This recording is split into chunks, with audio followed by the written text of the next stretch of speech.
మీ మధ్యకు నడిపిస్తున్నందుకు దేవుడికి ఎంతకో రుణపడి ఉంటాము. ఈ దినమున దేవుడు మీతో నాతో మాట్లాడటానికి ఆయన వర్తమానాన్ని నాకు బయలుపరిచినది మీ మధ్యకి తేవడం జరిగింది.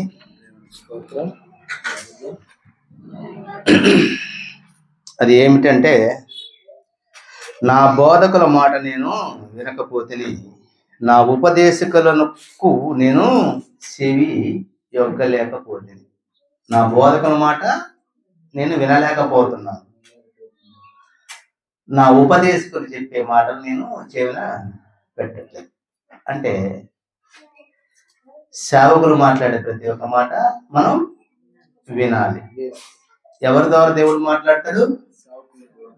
సేవకుల ద్వారా ఆయన ఆత్మ నిర్మాణంలో నింపి మీతో మాట్లాడుతా ఉంటాడు. అందుకనే నా బోధకుల మాట నేను వినకపోతిని అంటే, ఎప్పుడు వినకలేకపోతామని బాధపడతాం? ఏదైనా మనకి సమస్యలు, ఇరుకులు, ఇబ్బందులు వచ్చినప్పుడే ఆ రోజు ఆదివారం దేవుడు నాతో మాట్లాడాడు, ఆ మాటని ఎందుకని నేను నిర్లక్ష్యం చేశాను అని మనం బాధపడతాం లేదా? అందుకనే ప్రతి ఒక్క మాట మనం గ్రహించుకోవాలి. అవును కాదు? ఎందుకంటే వినే జ్ఞానం ఉంది, ఆ జ్ఞానం మనకు వివేకం ఉంది. అవునా కదా?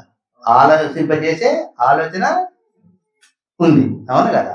ఆలోచించి చేయడం చెప్తా ఉంది. అవునా? ప్రతి ఒక్క విషయంలో కూడా. అందుకనే ఇక 2 మాటలు చెప్తాను. నా బోధకుల మాట నేను వినకపోతేని, నా ఉపదేశకులకు నేను చెవి ఇవ్వగలను. ఉపదేశం చెప్తున్నా కూడా చెవి అటు ఇవ్వట్లే. ఎటు పెడుతున్నానంటే, నా చెవి మొత్తం వేరేకేసి పెడుతున్నా తప్ప వాళ్ళు చెప్పే ప్రతి ఒక్క మాట నేను క్షుణ్ణంగా ఆలకించలేక పోతున్నాననే బాధ మనకి కలుగుతూ ఉంటుంది. ఈ మాటలు మీ మధ్యనికి తేవడానికి దేవుని యొక్క కృపను బట్టి మీ మధ్యకి తేవడం జరుగుతుంది. చిన్న ప్రార్థన చేసుకొని మనం వాక్య ధ్యానంలోకి వెళ్దాం. ప్రార్థించుకుందాం. మమ్మల్ని మిక్కిలిగా ప్రేమించే మా పరలోకపు తండ్రి, నాయన మీ ఘనమైన ఉన్నతమైన నామానికి స్తుతి స్తోత్రాలు చెల్లిస్తున్నాను. ఇదిగో ప్రభువా, సియోను కొండ ప్రార్థనా మందిరం నడిపించిన విధానానికే లెక్కలేని స్తుతి స్తోత్రాలు చెల్లిస్తున్నాము. ఇదిగో ప్రభువా, నీ దాసుడు సత్యసాక్షయ్య గారు నన్ను ఎందు నిమిత్తము నాయన ఏకపరుచున్నారు తండ్రి.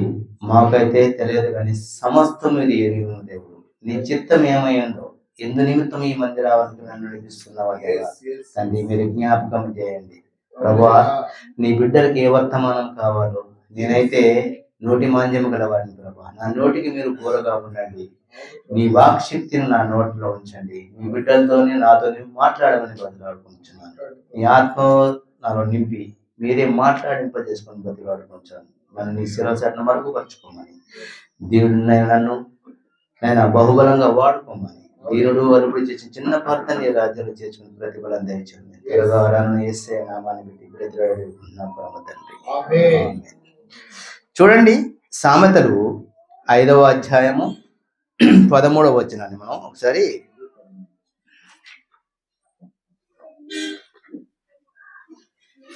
చదవగలిగిన వారు ఇక మైక్ తీసుకొని చూడండి. బండి ఎవరితో అడ్డుందేమో చూడండి బయట. ఒక్కసారి చూడండి నాన్న, కొద్దిగా ఎవరికి ఇబ్బంది కలగకుండా చూడండి. మన ద్వారా ఒకరు ఇబ్బంది పడకూడదు. మన ఇబ్బంది పడ్డా బాధ లేదు.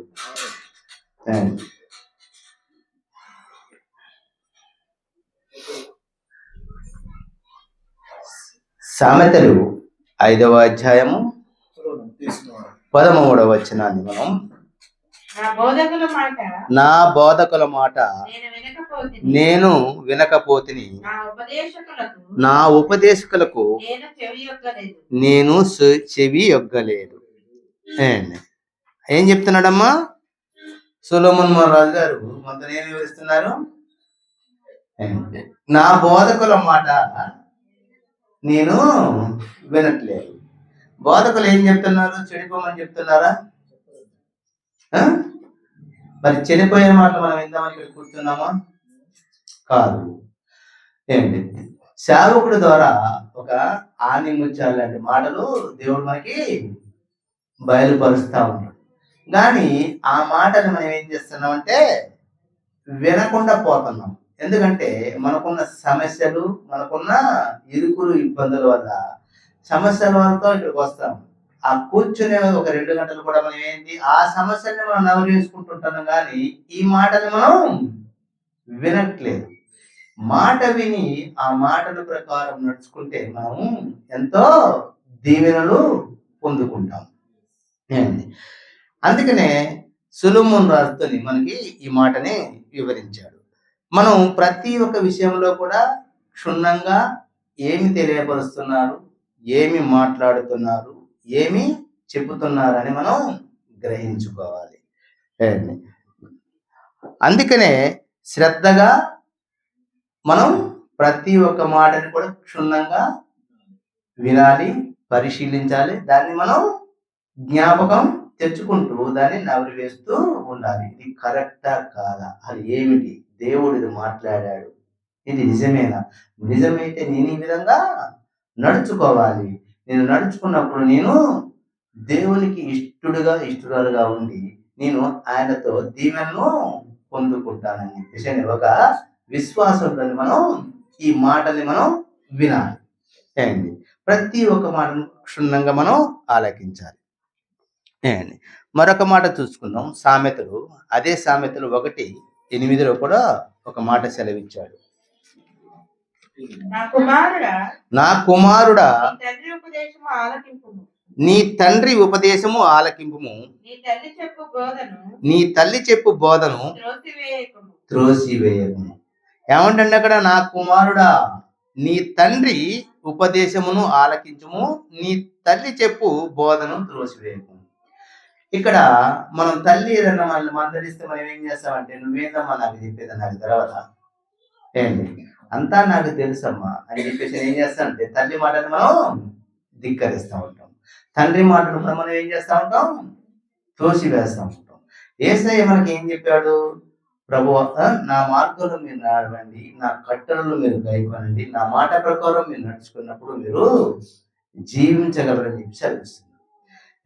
మనం ఏం చేస్తున్నామంటే మీ మాటలు నాకొద్దు, నా మాటలతోనే నేను నడుస్తానని చెప్పేసి అని మనం ఏం చేసుకుంటున్నామంటే వేదన బాధలకి గురవుతున్నాం.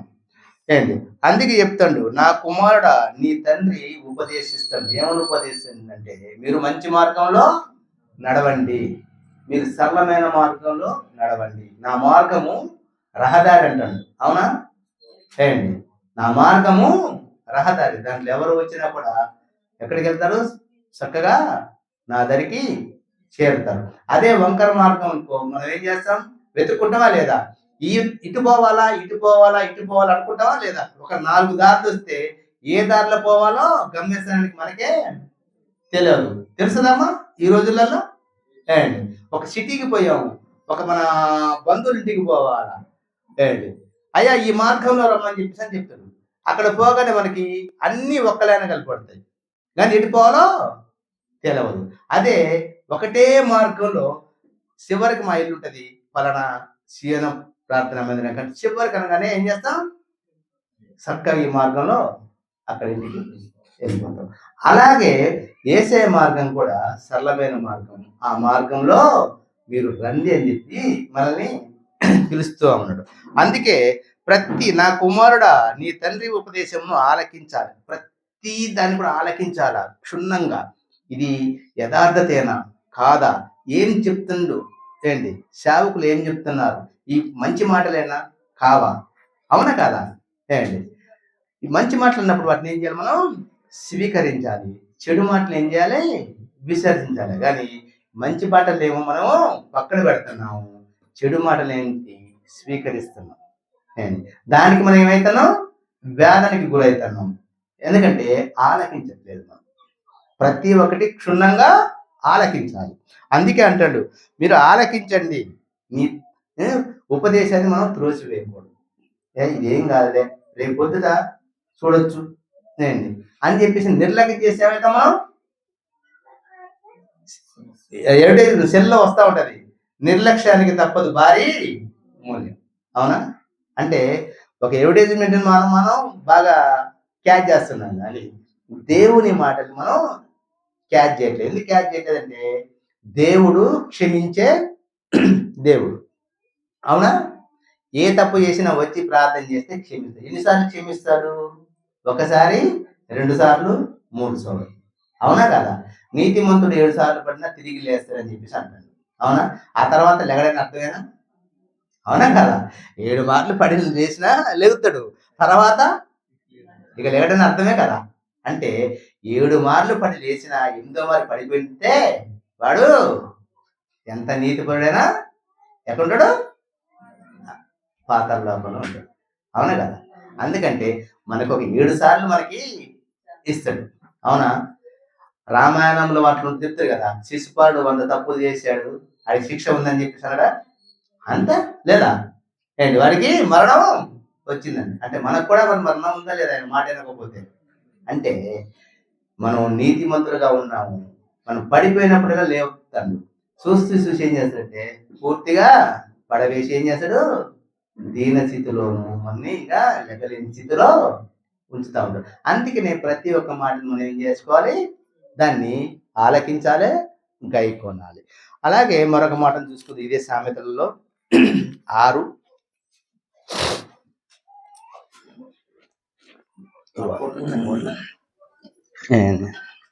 20-21.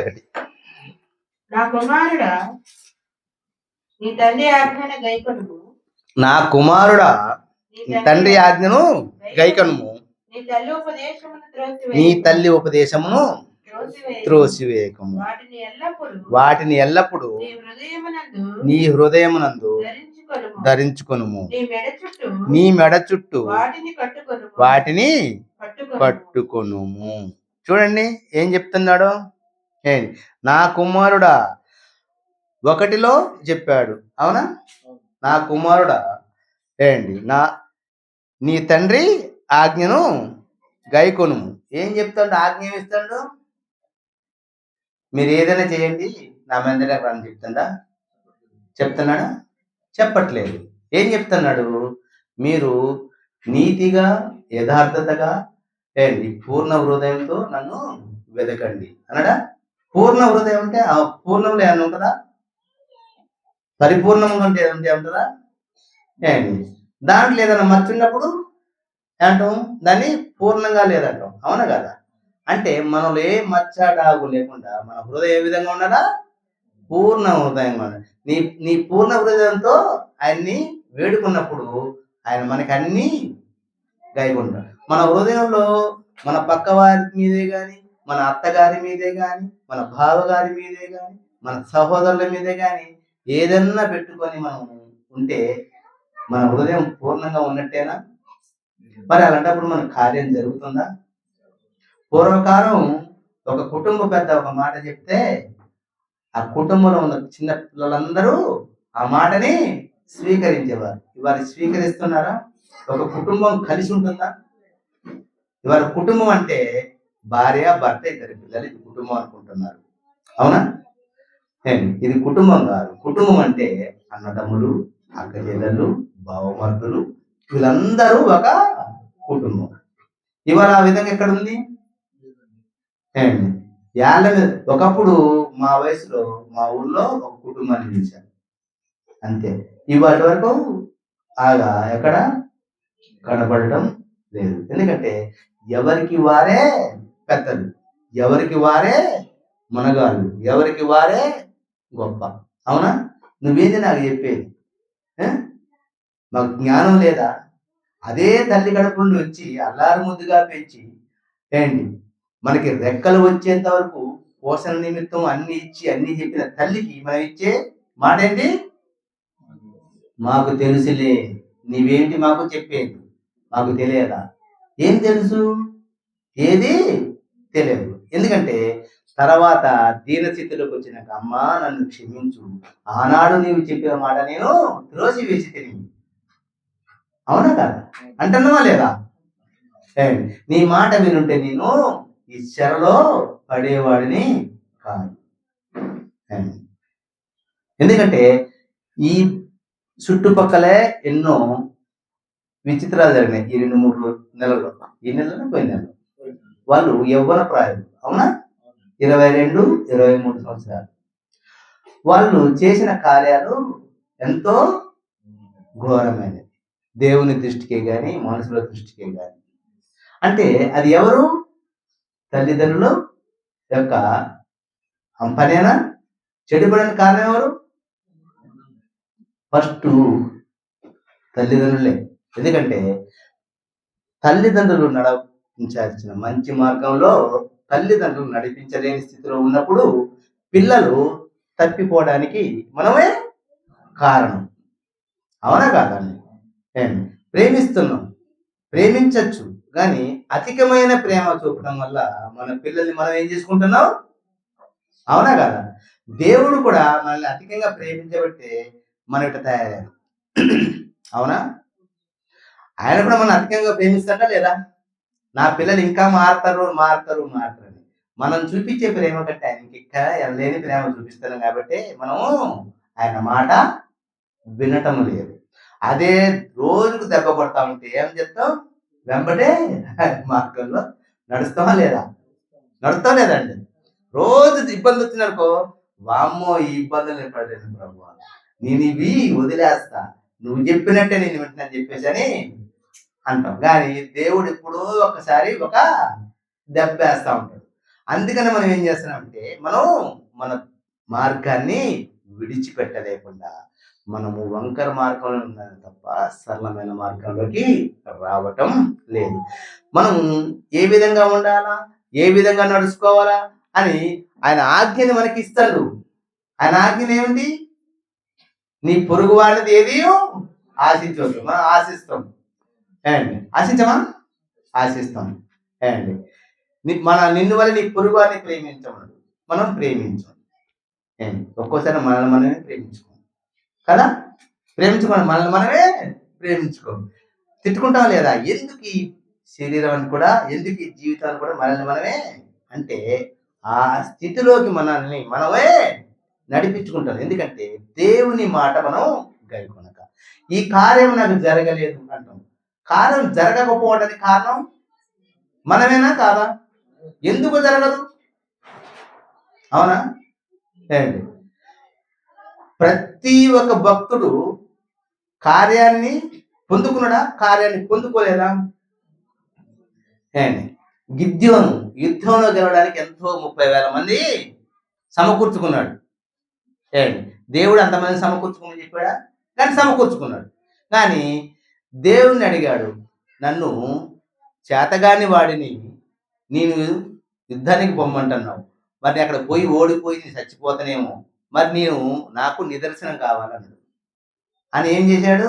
ఒక తోలు ఇది తడి చెయ్యి, మంచు కురిపించి దీని మీద, ఇంకెక్కడ మంచు కురవద్దు, దాని మీదనే కురవాలి. అది ఒక సూచన.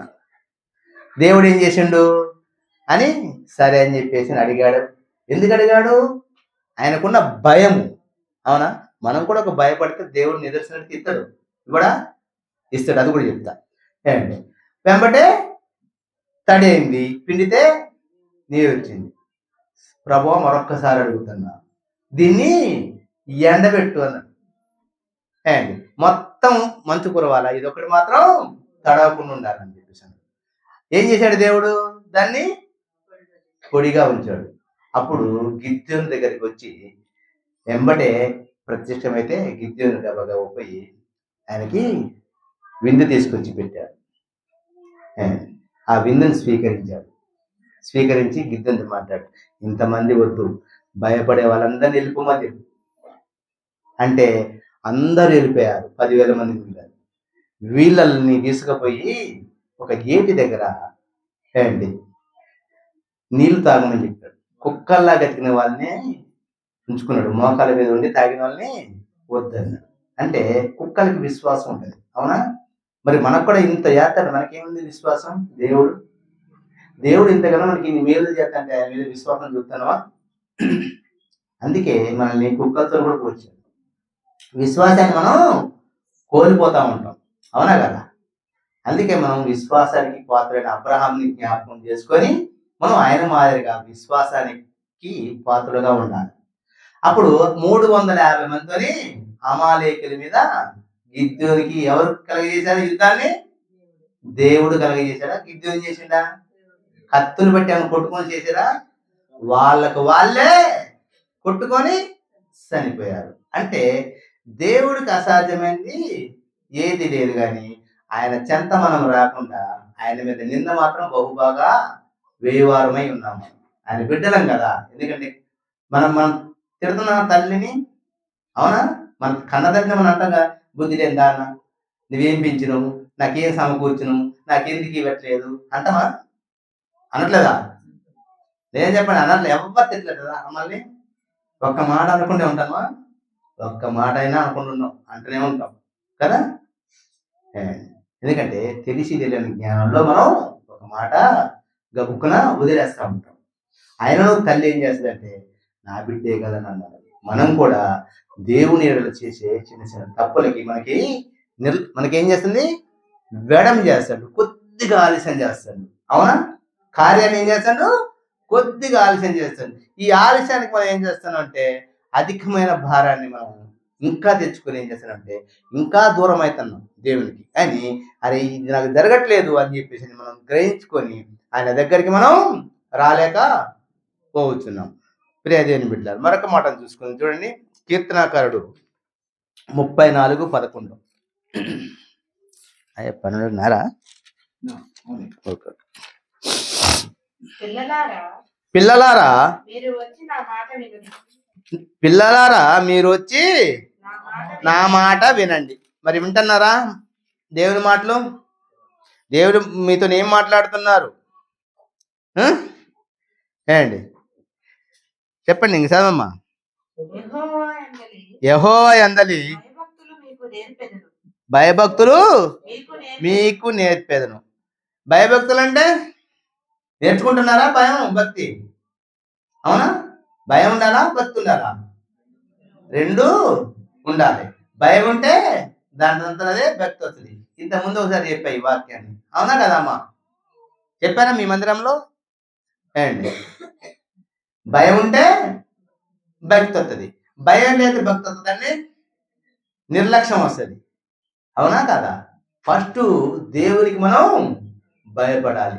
మనం ఒక తప్పు చేస్తున్నాం, ఒక పని చేస్తున్నాం, దేవుడు నన్ను చూస్తాడు, ఈ తప్పు చేస్తే నేను శిక్షకి పాత్రుని అవుతా అని చెప్పి భయం ఉన్నప్పుడు ఏంటి మనం భక్తి చేస్తాం.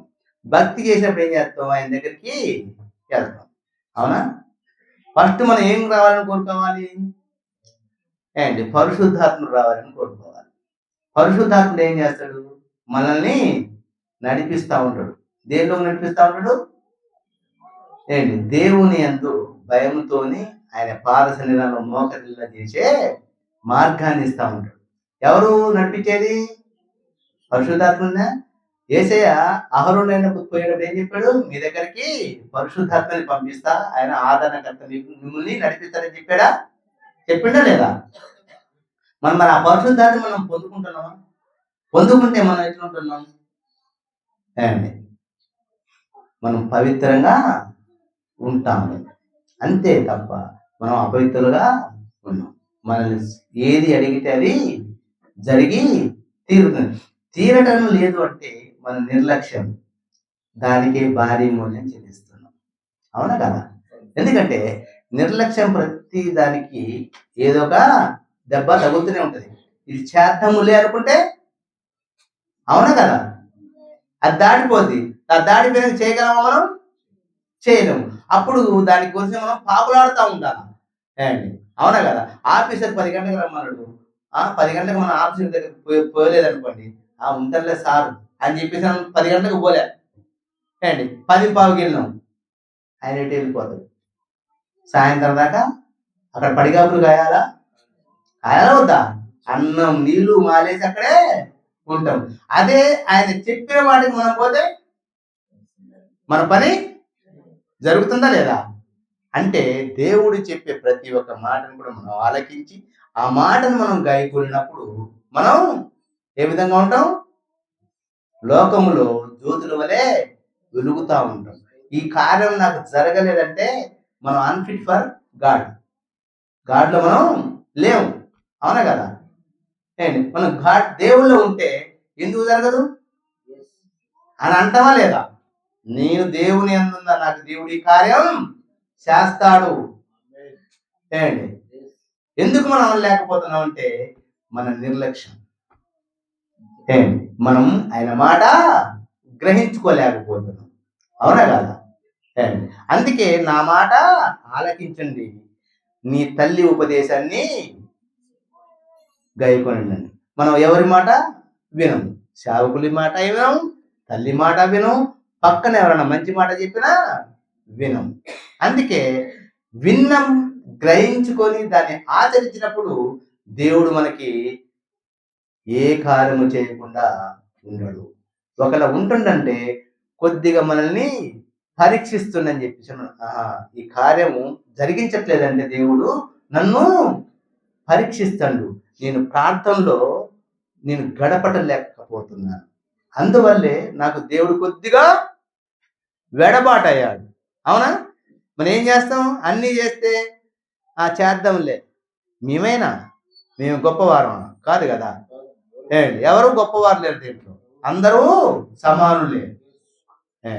మేము కూడా ఒక్కోసారి ఏం చేస్తామంటే చేద్దాం అనుకుంటాం, దానికి మేము కూడా మూల్యం చెల్లిస్తుంది. వెంబటి ప్రభువా మమ్మల్ని క్షమించండి అని మళ్ళీ మేము తెల్లారుజామున చేయడం ప్రార్థన. మళ్ళీ ప్రతి విషయంలో మమ్మల్ని మేము సరిదిద్దుకుంటాం. అప్పుడు మనకి కార్యాలు జరుగుతా ఉంటాయి. అందుకే ఏమన్నా ఇక్కడ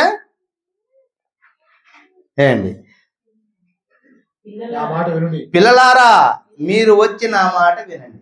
మనందరం ఆయన మాట వినాలి. ఆయన పిల్లలు మనందరం.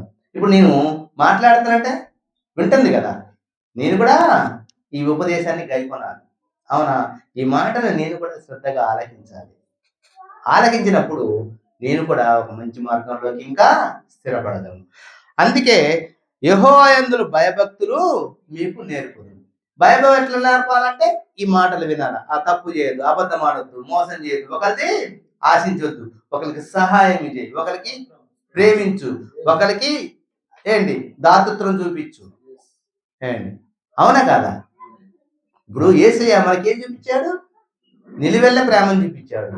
మనం మన పొరుగు వారిని కదా, మన భర్త మీద ఉన్న ప్రేమ. నువ్వెవడేరా నాకు చెప్పేదంటాం ఒక్కోసారి మన భర్తను కూడా, నువ్వేంటి నాకు చెప్పేదని మన పిల్లల్ని కూడా అంటాం. అవునా కాదా? అంటే ఇంత నిర్లక్ష్యం మనం చేయొచ్చు, అనేకమైన బాధలకి వేదనలకి మనం. అందుకనే ప్రతి ఒక్క మాటను మనం క్షుణ్ణంగా అబద్ధం ఆడకపోతే చచ్చిపోతామా? నిజం చెప్పండి, ఒక అబద్ధం ఆడకపోతే చచ్చిపోం కదా. మరి ఎందుకు ఆడాలి? దేనికి ఆడాలి అంటే మనల్ని మనం మోసపరుచుకోవడం. అవునా? మనల్ని మనం ఇంకా సంపాదించుకోవడం. సంపాదన లేక బతకలేమా?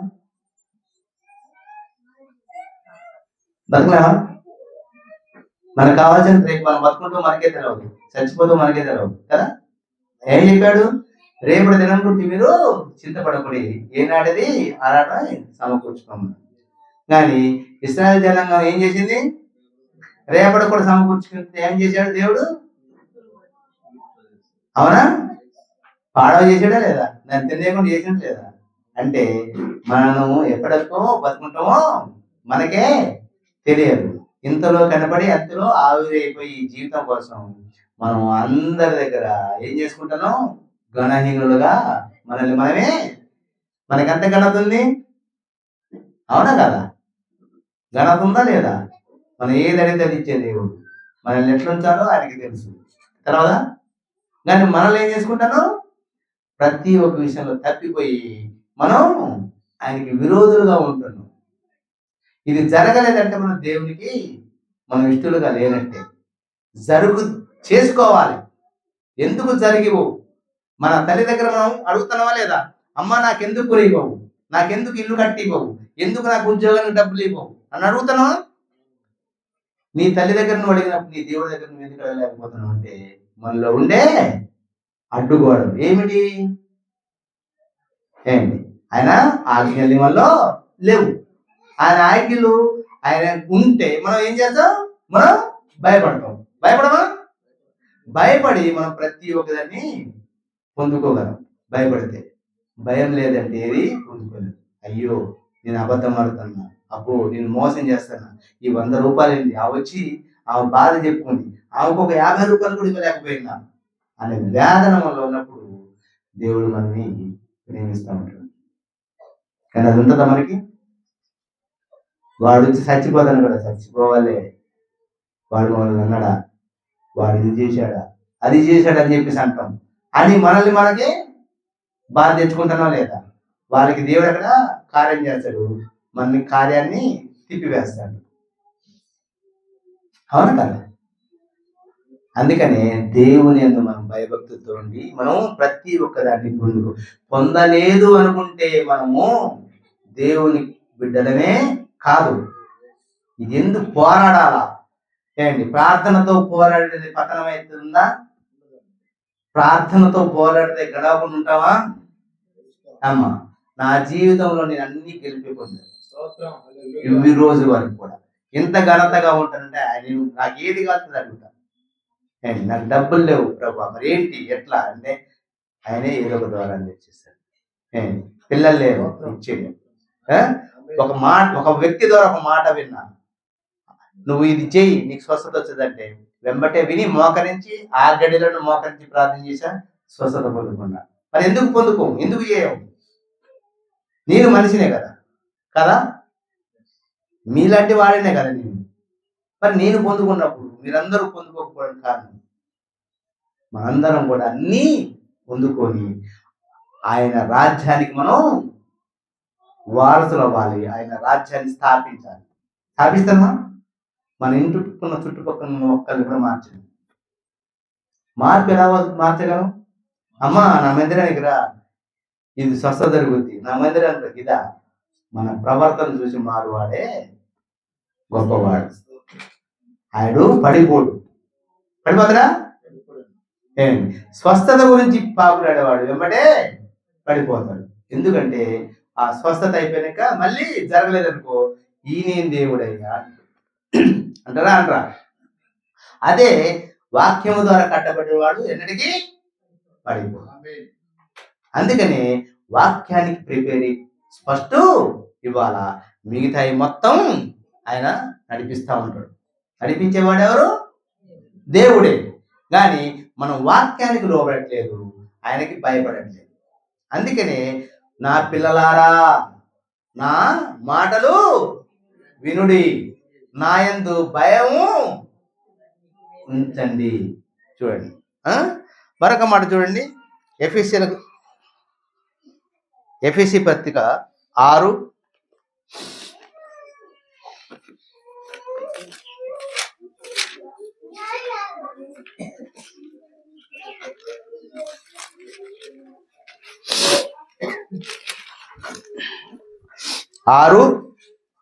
1 నుండి 3 వరకు.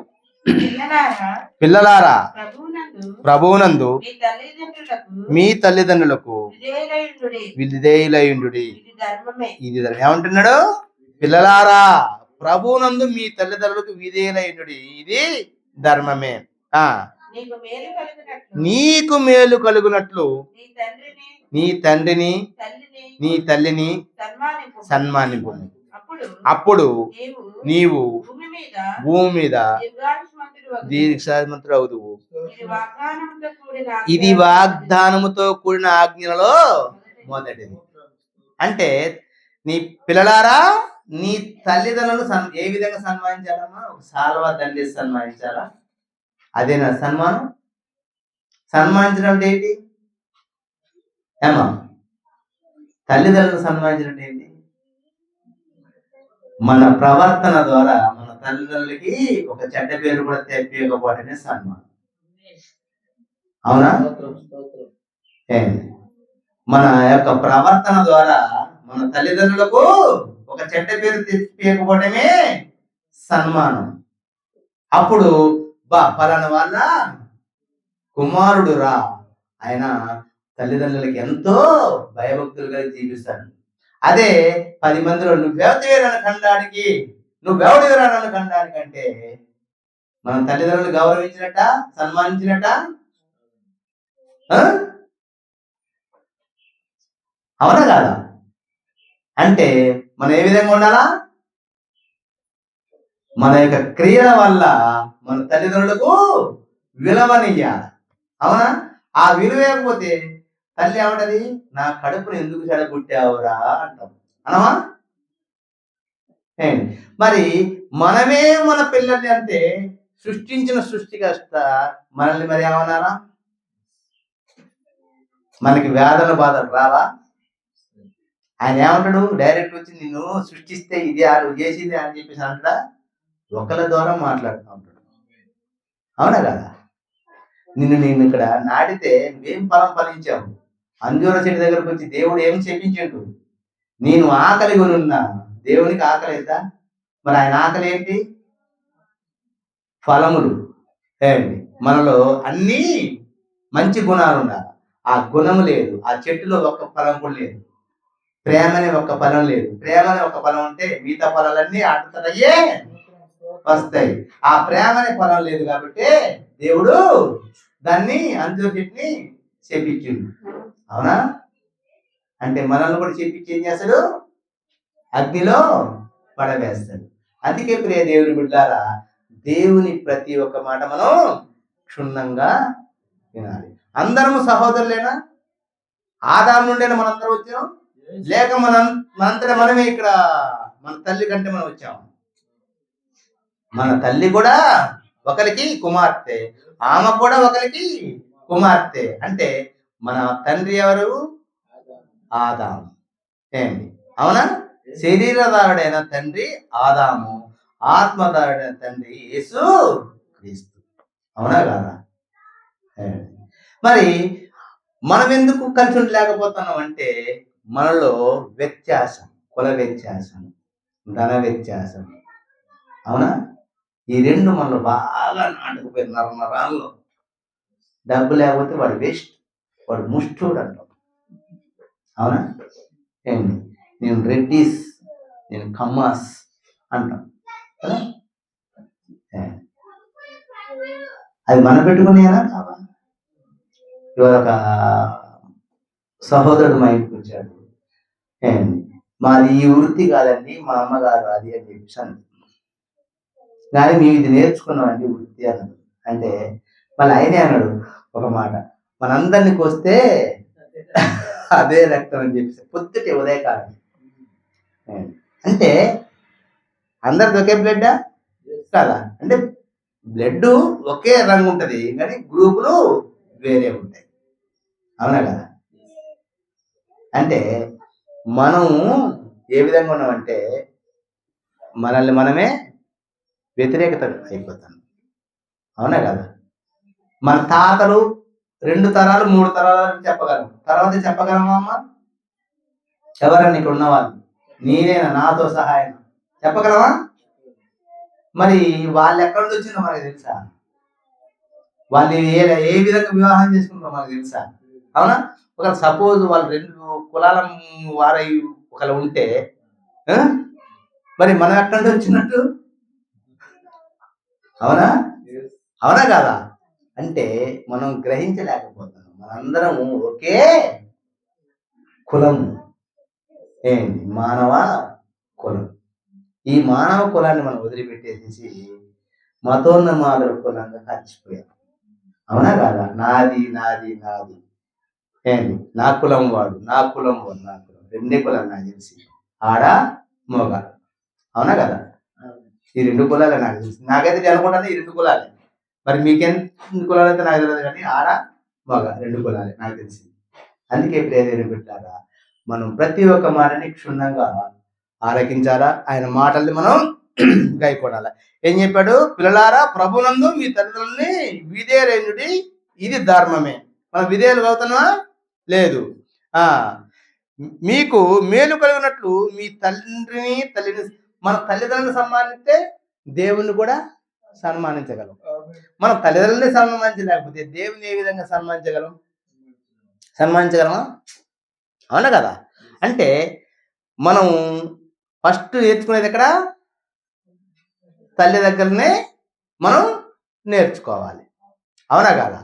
అందుకే ప్రియదేవుని బిడ్డలారా, దేవుడు ఏం చెప్తానంటే మీ మీ తల్లిదండ్రులను మీరు సన్మానించిన కదా ఆటోమేటిక్గా మనం దేవుని సన్మానించగలం. అందుకనే దేవుడు ఈ విధంగా ఇక్కడ ఇచ్చింది. వేరే విధంగా ఇవ్వలేదు. వేరే విధంగా భక్తుల ద్వారా రాపించలేదు. అండి సన్మానంగానే ఒక 2 పూలదండలు వేసేసి ఒక బొకే ఇచ్చి ఒక శాలువా కప్పేసి అమ్మా అని ముద్దు పెట్టుకోగానే కడుపులేమో దీన్ని పొడిచేయాలని ఉంటుంది, పైకి మాత్రం ముద్దు పెట్టాలి. కాదా తల్లి? అవునా కదా? ఎందుకంటే మా జీవితంలో మేము చూసాం కొన్ని, అందుకే మీకు తెలియపరుస్తున్నాం. లేకపోతే మీకు చెప్పలేదు, చూస్తేనే కదా చెప్పేది. అవునా కదా?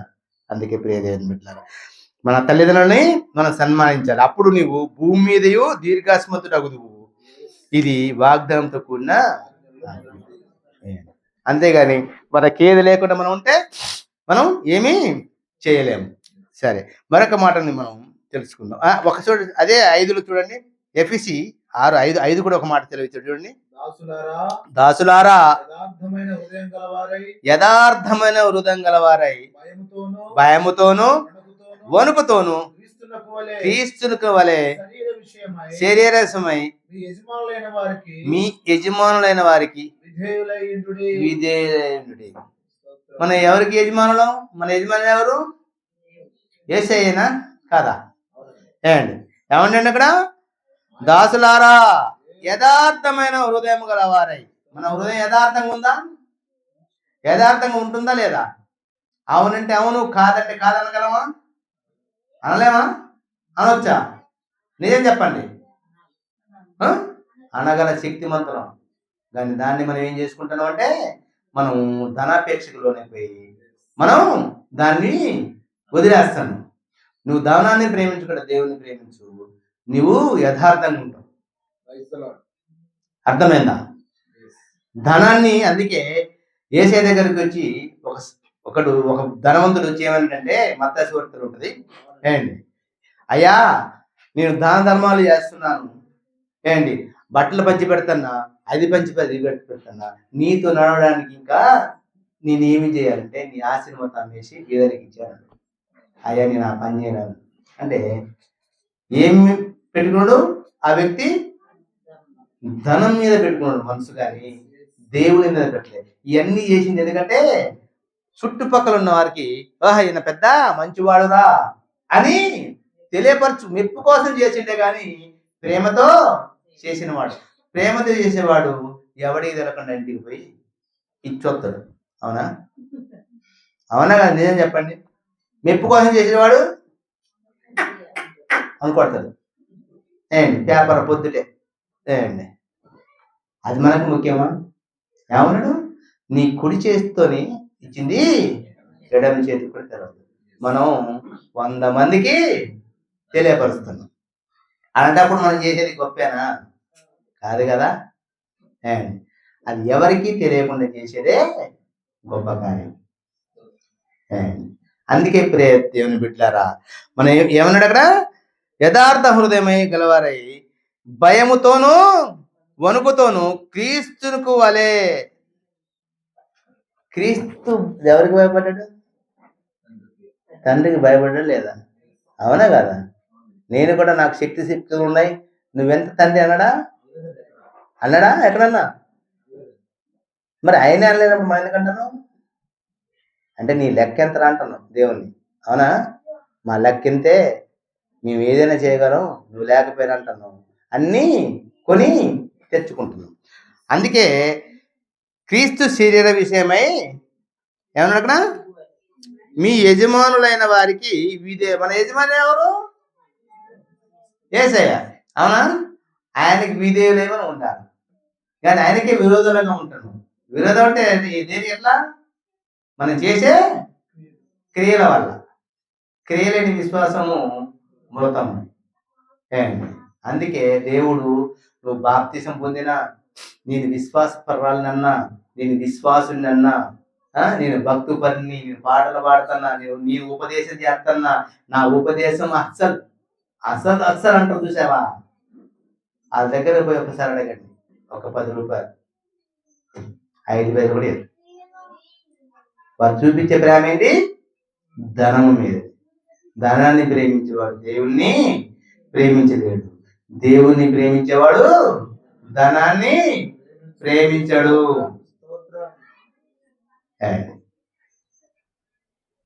ఈ వ్యక్తి ఆలోచిస్తాడు ఎప్పుడు పరలోకం ఎట్లా వెళ్ళాలా, ఏం చేస్తే వెళ్ళాలా, ఏ విధంగా వెళ్ళాలా, నేను దేవుడితో పోరాడి నేను కావలసిన ఎట్లా పొందుకోవాలని ఆలోచించదు.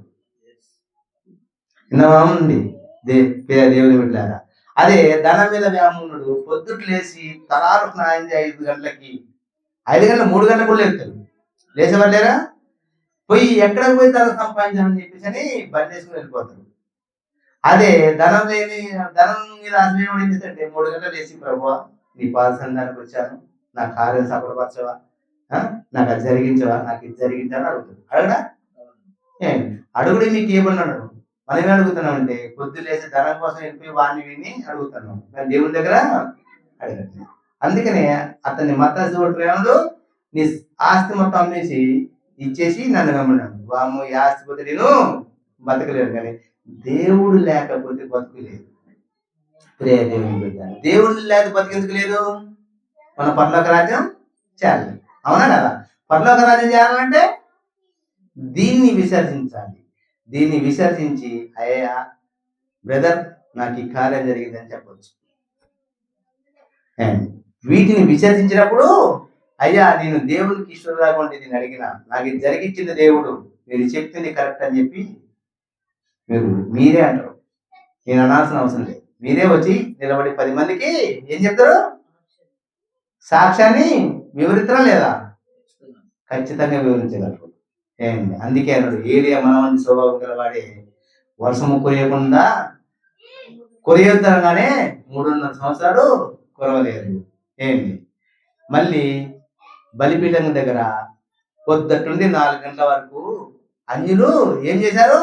శరీరాన్ని గాయపరుచుకుని రక్తాన్ని జిమ్మించి రా రా రా రా రాలేదు. ఏం చేశాడు?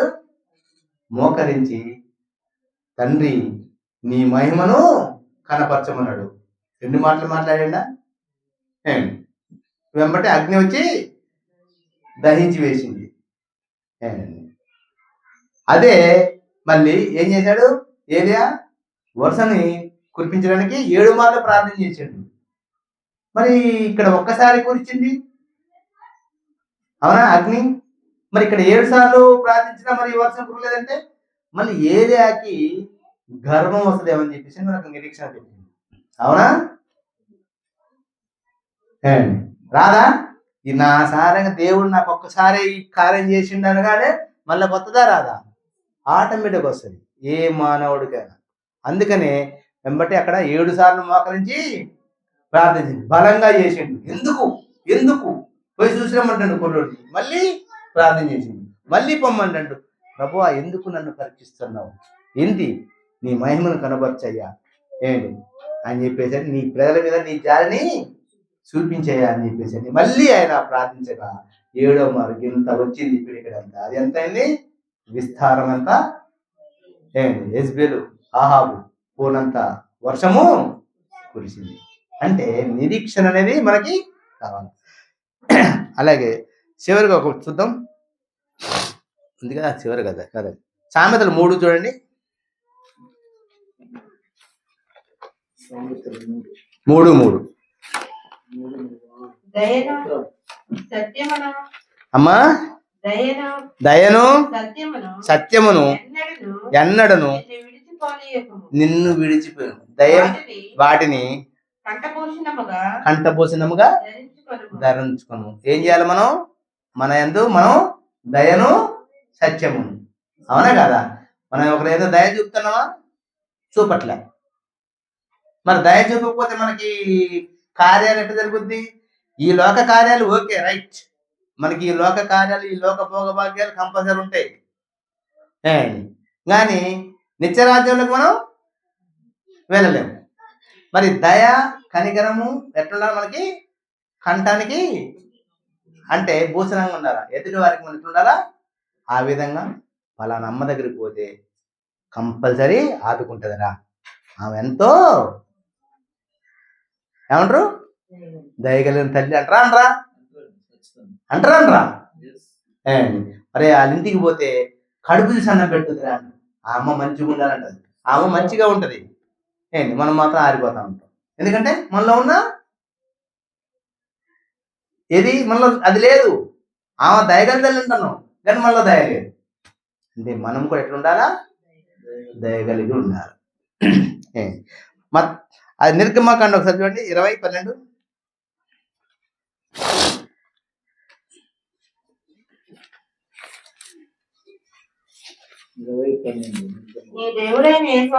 నీ దేవుడైన యెహోవా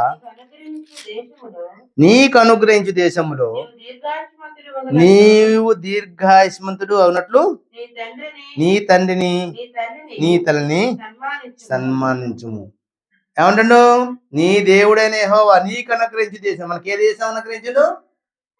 పరలోకమైన దేశం మనకు అనుగ్రహించినా లేదా? అవునా కాదా? మరి ఆ దేశాన్ని మనకు అనుగ్రహించడం అంటున్నారా? మన తల్లిదండ్రులను సన్మానించాలంటే దేవుని సన్మానించాలి, దేవుని మనం పూజించాలి, దేవుని ప్రసరించాలి. మనం ప్రశ్నించడం కాదు కదా. మన ఇంట్లో నుండి మనం బయటికి రావటమే కష్టం. మన మాటలే ఇంట్లో బయట వాళ్ళకి వినబడి చేస్తూ ఉంటాం. మరి అక్కడ కింద చూడండి, నరహత్య చేయకూడదు, వ్యభిచరింపకూడదు, దొంగిలకూడదు, నీ పొరుగు వారి మీద అబద్ధ సాక్ష్యము పలకకూడదు, నీ పొరుగు వారి ఇల్లు ఆశింపకూడదు, నీ పొరుగు వారి భార్యను అతని రాజధానిను ఎవరిని కూడా. మనం ఇట్లా చేస్తానమా? అన్ని ఆశిస్తూనే ఉంటాం కదా. అంటే ఇవన్నిటి కూడా మనం చేయకూడదు. ఏంటి అలాగే మత్తయి ఒకసారి చూడండి 15:4. ఇవన్నీ ఎక్కువ వివరించట్లేదు.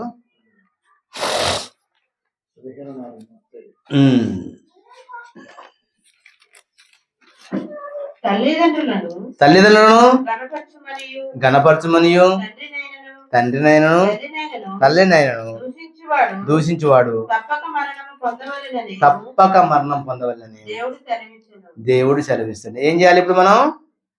తల్లిదండ్రులు తిట్టాలా? దూషించొద్దన్నా? దూషించమన్నా? మరి తల్లిదండ్రులు మనం దూషిస్తే ఏమవుతాం?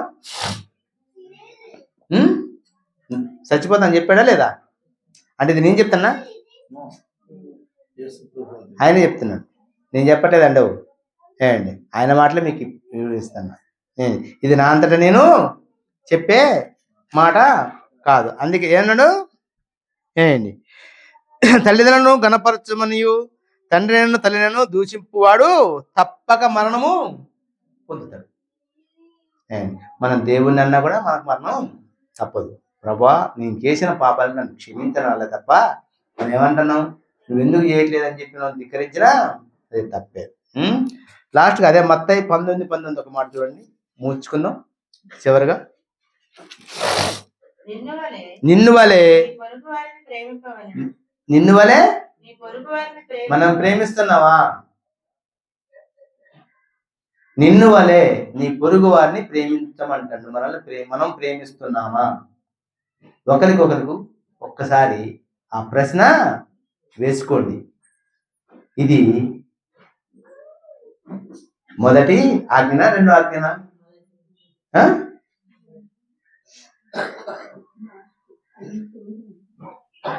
కాదమ్మా, ఆజ్ఞల్లో, దేవుని ఆజ్ఞల్లో. అవునా? రెండో ఆజ్ఞ. అవునా కదా? విన్ననా అయ్యగారు?